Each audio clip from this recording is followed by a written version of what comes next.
I have a lot to say about the GMWD SM12. There are some things that I definitely like, there's some things that I definitely don't like, and then there's some things that I just am kind of scratching my head about and don't really understand why they did it. Let's get into it. Hi, my name is Ryan Treadaway, founder of TreadawayTraining.com, where we help busy parents transform their bodies from their own home. And shout out to GMWD for providing this for review, but of course, as always, all of my thoughts are my own, and I do have some constructive criticism in this video. So let's dig into it. Link. Say hi to YouTube. Hey, YouTube. Hey, YouTube. I love you, buddy. I love you. I'll see you very soon. I love you very soon. Okay, bye. First, let's talk about the specs, the features, all those kind of good things. We're looking at 85.5 inches tall. Oh no, my arms aren't long enough. Looks like 79 inches wide and 68 inches deep. Although keep in mind you will need a little bit extra clearance side to side and front to back so that you can put plates on back there. You're gonna be doing stuff off the front of the rack right here. You need to be able to put your plates on the Smith machine and on your barbell. So you're gonna need a little bit more clearance than that. The main thing is gonna be, does it fit with your ceiling clearance? And let's get into the features. We're gonna start from top to bottom, the easiest thing to do.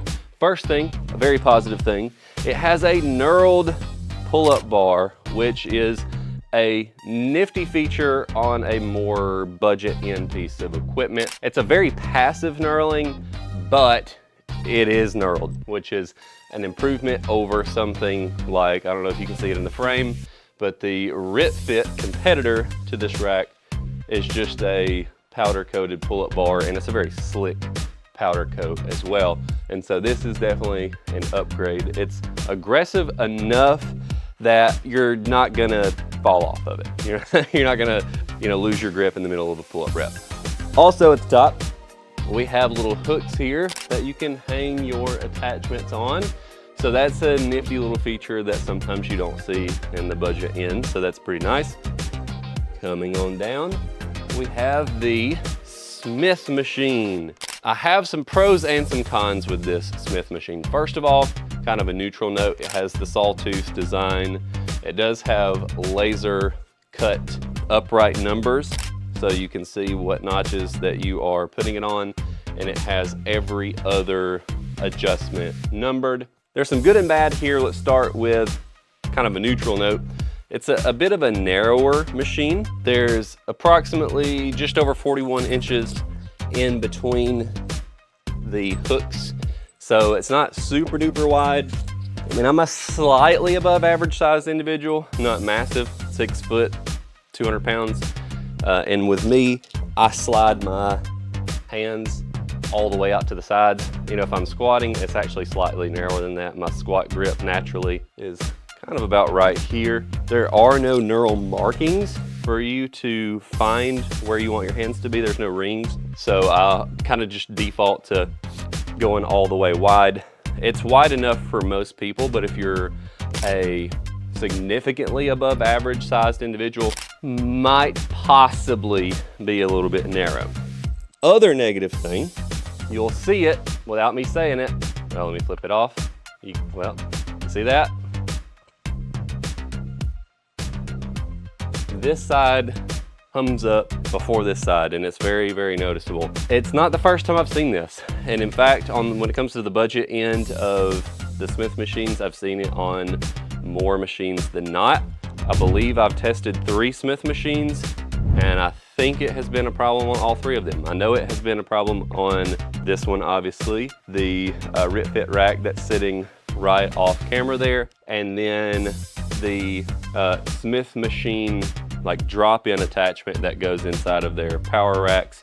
I've seen it basically 3 for 3 on budget Smith machines, so I don't know if it just has to do with the way that these things are built, or maybe there's something wrong with the floor and it's kind of putting the machine in a little bit of a bind or what, but 3 for 3. So not necessarily a point against this one specifically, but of course it's noticeable and I have to point it out. Once you weight it down, it's not super noticeable.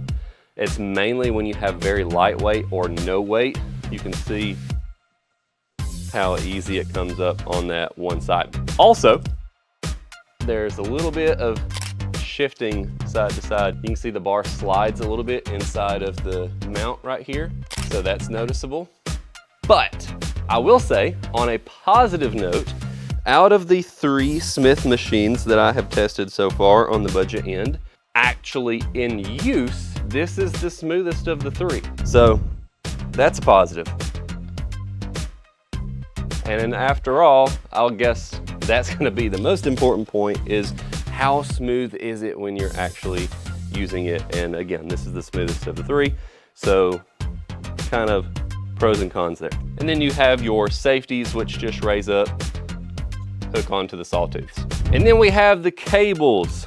The cables have several attachments to go along with them. We have a rope, lat pull bar, a tricep press down bar, which one thing that I've said in every one of these budget reviews, and will continue to say in every one of these budget reviews, every single company that I've reviewed for these budget racks, they always include this super duper narrow bar. And you can see, even if I slide my hands all the way out to the point where my hands are hanging off the ends, it's narrower, slightly narrower than shoulder width. And quite frankly, I've not used this bar a single time.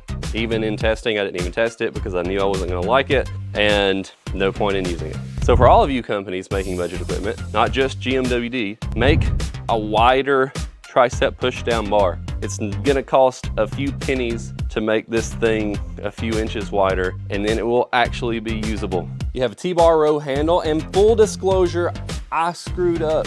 I got rid of one of the other racks that I had for review, and I accidentally gave them the handle for the GMWD. This is not the Landmine handle that comes with this machine. It looks slightly different. It's very similar to this, has the little place where you can screw down and lock it onto the handle, but theirs comes out and then over, but very similar bar to this. I apologize. And we have 2 dip handles, very simple, flip down, you put them in, boom, drop them down. That brings me to another note. This cable is a 1-to-1 ratio cable machine. Commonly, you'll see a 1-to-1 ratio or a 2-to-1 ratio. There's pros and cons to each. With a 1-to-1 ratio, which is my personal preference, is when you have weight on the weight horns, that is the exact weight that you feel when you pull. So you have 20 pounds on here right now. When you pull this, you feel 20 pounds of resistance. So that's the benefit. You can lift heavier. The drawback is the distance that you can pull the cable is half. With a 2-to-1 machine, you have 20 pounds on the weight horns. When you pull the cable, you feel 10 pounds of resistance. So 2-to-1, it's cut in half. But the travel distance is doubled. So you have a lot further that you can pull, but you're only feeling half the weight. So with these handles, that's why I like that they included this handle where you can change the length to make it longer or shorter, because it does give you a little bit of extra length on the cable since this is a 1-to-1 machine. And the other reason why it's important that this is a 1-to-1 machine is you can use it for lat pulls, and they thought of that. You actually have a lat pull seat. It does mount to your safety, so the only negative is the fact that you're gonna have to unscrew this knob and take this off if you're squatting off the front of the rack and you want safeties, or you're benching off the rack and you want your safeties, which of course is recommended to use safeties, especially when you are benching by yourself. And so you have your safety kind of taken up when you're using the lat pull seat. But to be honest, I probably would just, for me anyway, I have never taken this seat off since I've had this for review. So you do have a lat pull seat here, and with it being a 1-to-1 ratio, you can lift a lot heavier.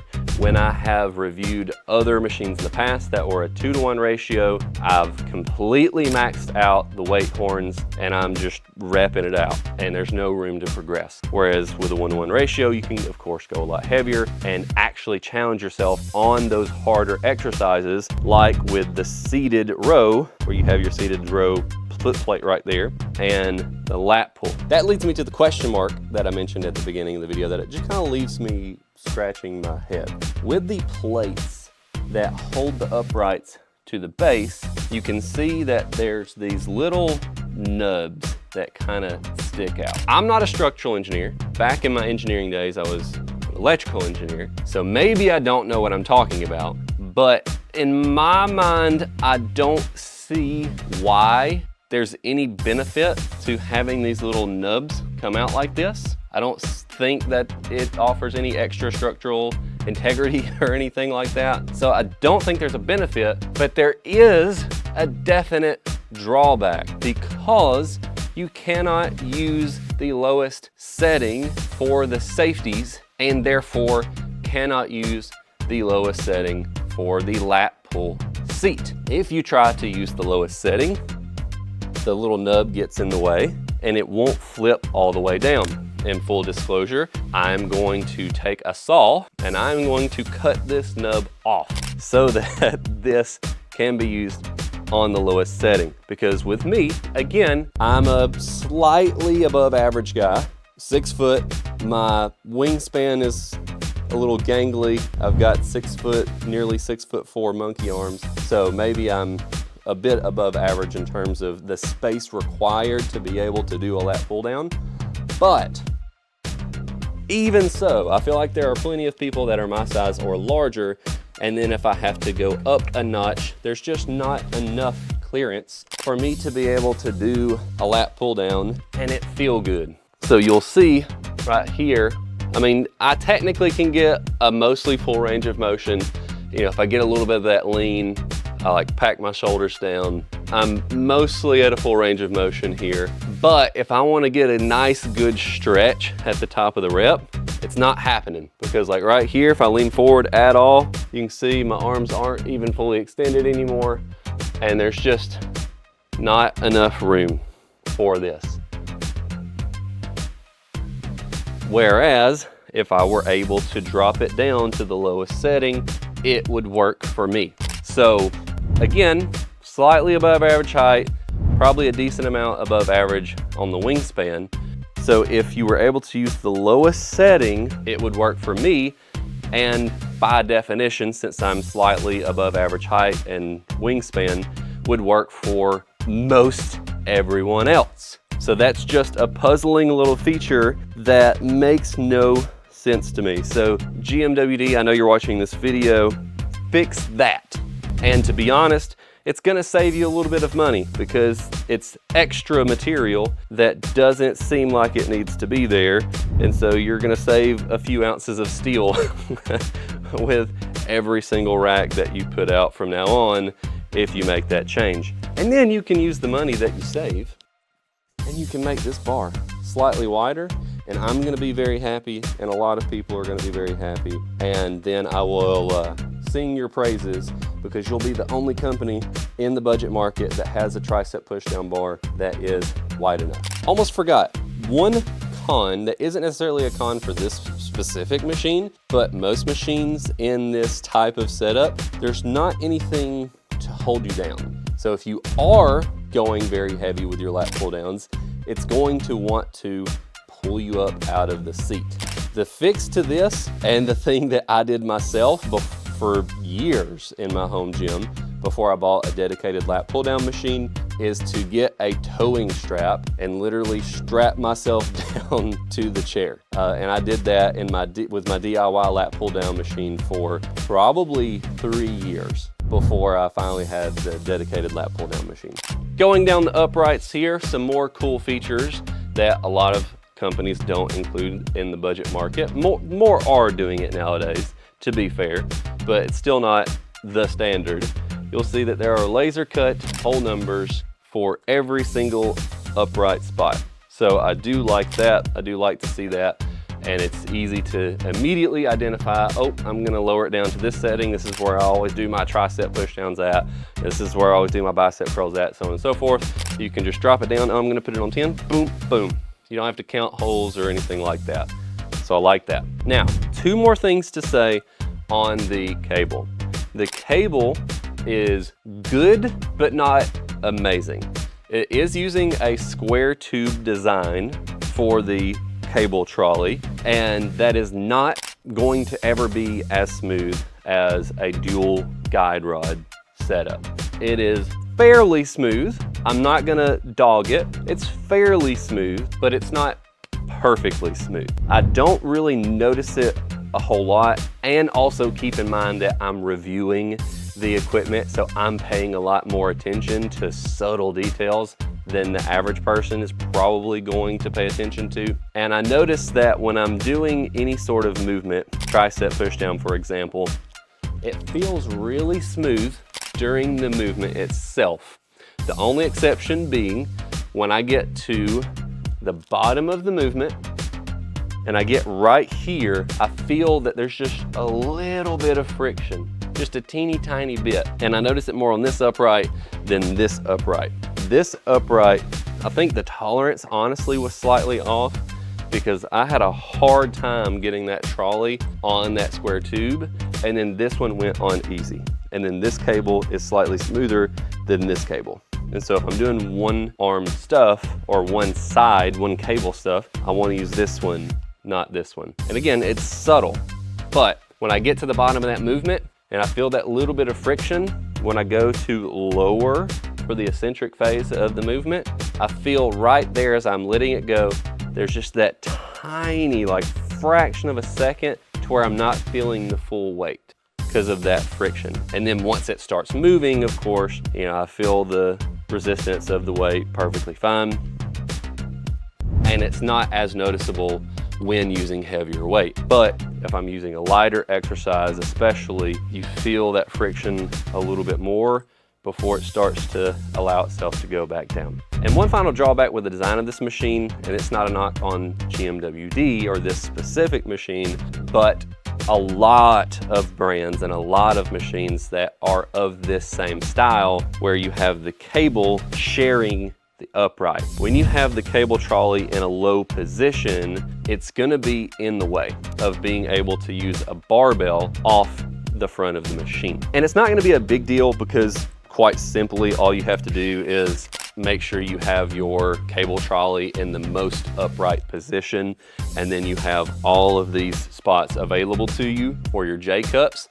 The only instance where this will be an issue is if you're tall and you need to do something like overhead press or something like that, and you need to use maybe the tallest couple of notches to put your barbell. That's not gonna work because the cable trolley is gonna be in the way. A very small drawback that honestly very few people are actually going to run into, but for those few of you watching this video who are super tall and happen to do a lot of overhead pressing, you need to be aware of that because you're gonna have to drop the bar down lower to start your movement.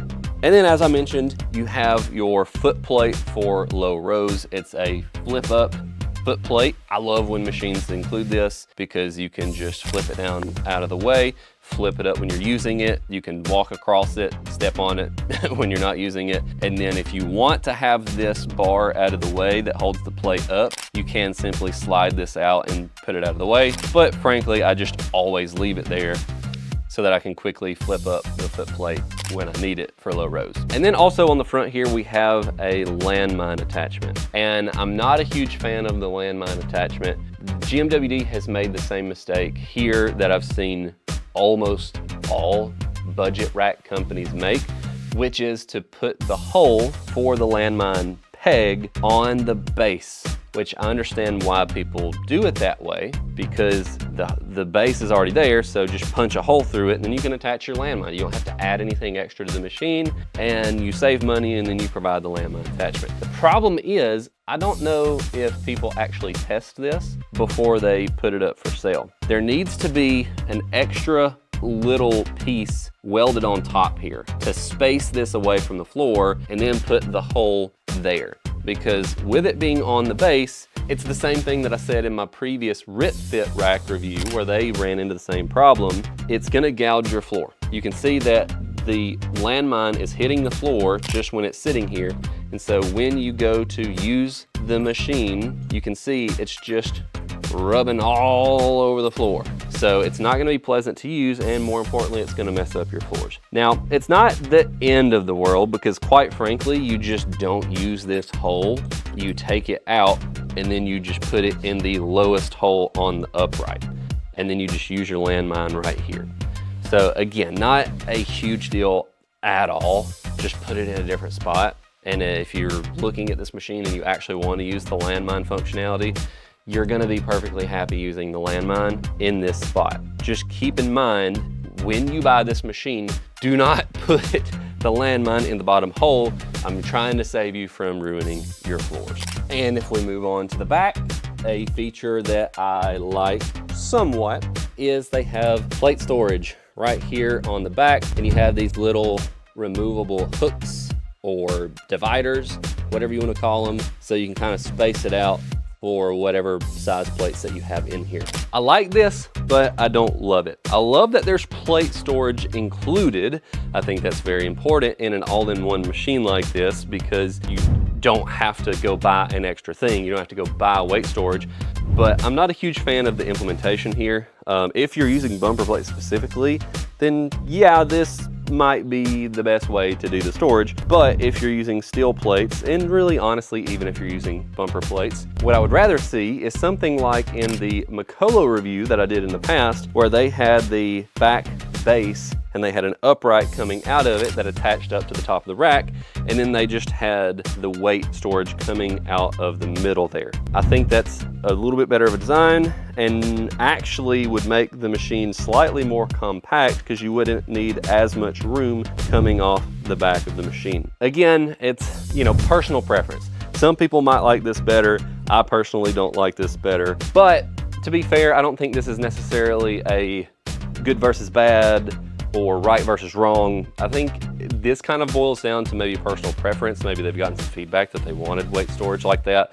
I don't think there's anything wrong with doing weight storage like that. Just for my personal preference, I would rather see the upright with the weight sleeves coming off, with the weight horns coming off the side. And then there's the price. This machine comes in at $999.99. So they made sure to come in right under that $1,000 price point. And that does kind of straddle the line there, because we're kind of getting out of budget territory and we're kind of getting into that mid-range of price. But you also have a lot of machine here. So that's kind of that fine line, that fine dance that you have to do with what do we add to the machine? How nice can we make it? How expensive, you know, like how can we keep the price down? And so it's not cheap.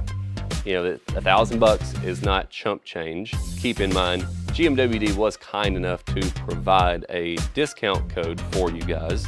Just simply code Treadaway. If you use that, it gives you 5% off, which would bring this down to $949. So final thoughts, is this thing worth $1,000? Well, I think that's for you to decide. Personally, what I can say is I do like this machine. I like the pull-up bar. I like the Smith machine minus the couple of negative notes that I mentioned. I like the 1-to-1 ratio with the cable pulley. I like that they include the lap pull down seat, with the exception of if you are my size or larger, you will need to grind this little piece off so that you can use the lowest hole. There's a few drawbacks here and there that I've mentioned, but overall, I do like this machine. And full disclosure, if you use the link down in the description and use the discount code, I will get a small commission. So it does help out the channel. And if you're interested in working with my team to transform your body, click the second link down in the description. You're awesome. God bless you and your family, and we'll see you next week. This is an interesting machine. When it comes to, let's see here. Maybe I should. Goodness. I only have 4 minutes of card space left. You've got to be kidding me.